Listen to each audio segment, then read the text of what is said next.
When we come back, Life in Exile, my exclusive interview with a man who knows exactly what it's like to flee a revolution. Prince Reza Pahlavi, the son of the Shah of Iran, exiled with his family more than 30 years ago, joins me here tonight.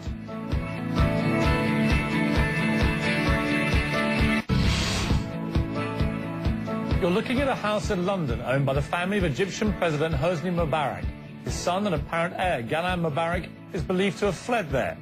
My next guest knows exactly what it's like to be forced out of his country like this. Prince Reza Pahlavi, the son of the Shah of Iran, was exiled with his family after the Islamic Revolution.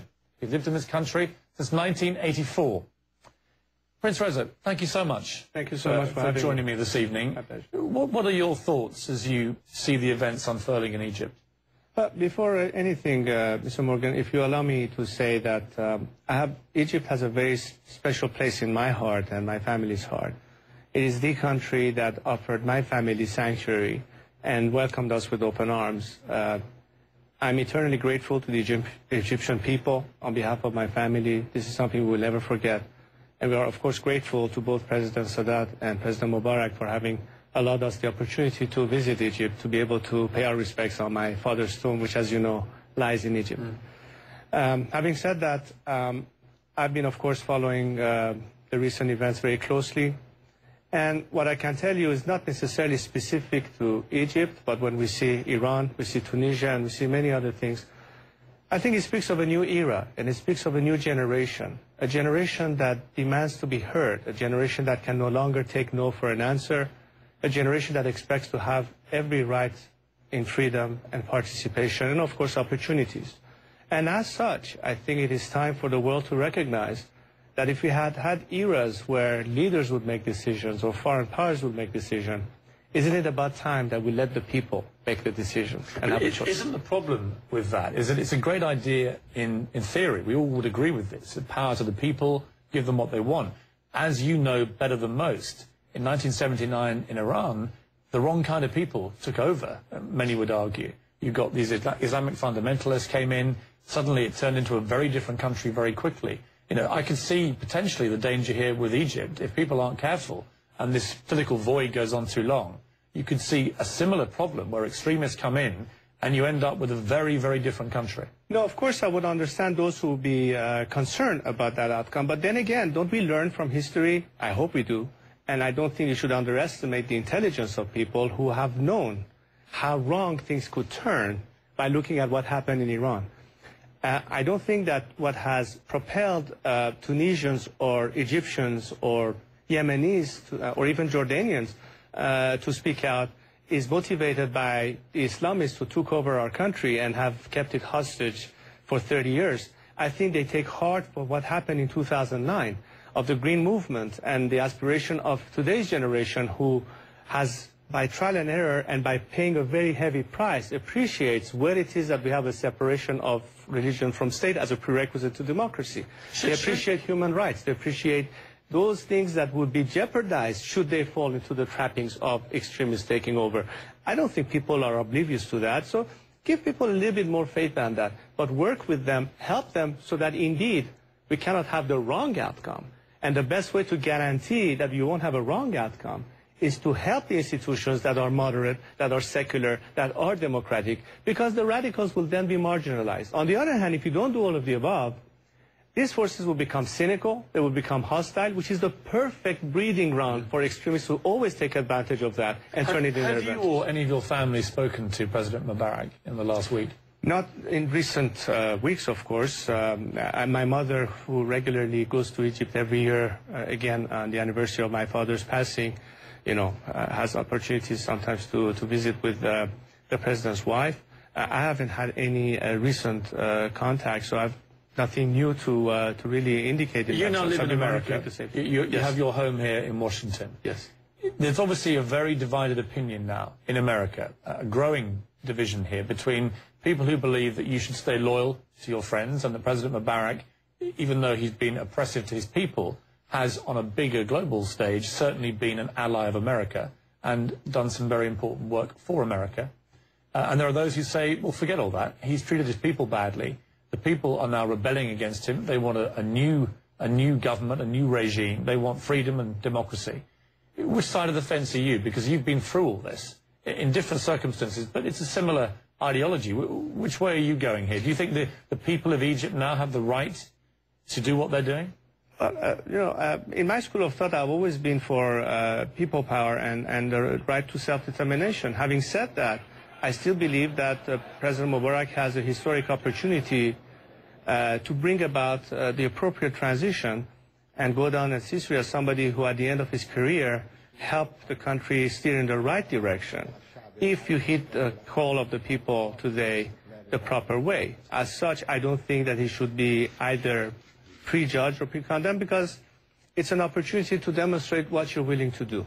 I think we should not... but no government really should ever be allowed to mistreat their people in the way that in latter years he has. Of course. Because there can be no dispute. That's a no-brainer decision as far as whose side you're on. But having said that... do you feel he's brought it on himself to a certain degree? Well, I think, this is something for the Egyptian people to determine, and I think, much later when history is written, we will certainly have a very objective assessment of when all the dust settles, so to speak. Right now, there's a crisis in Egypt. Where could it lead?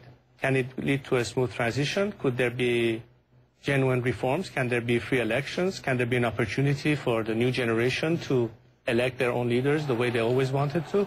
All of that depends on what the current leadership does. And if it does it the right way, and if the people are assured that this time they're going to be heard as opposed to be neglected yet again, I think we could in this sense avert chaos. We could in this sense see a transition that does not lead to anarchy, because that would be the worst case scenario. Again, it's a matter of what is being implemented. It has to be a concert of the people in Egypt, the opposition, the current regime. Prince Reza, let me stop you there. We have to go to a break. When we come back, I know that you're a big advocate of social media, and I want to talk to you in particular about how Twitter, I know you tweet, and technology are driving this crisis in Egypt.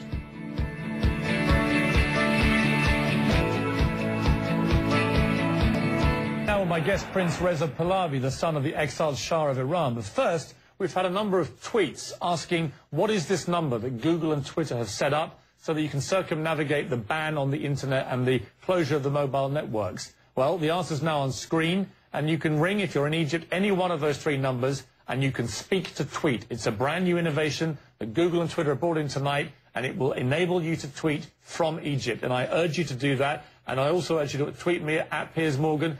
Tell me what's happening there. Tell me how we can relay this to our viewers. Thank you. Prince Reza, when you yourself are on Twitter, you have 40,000 followers. How important has it been, do you think, social networking, and Twitter in particular, in getting the message out in Egypt?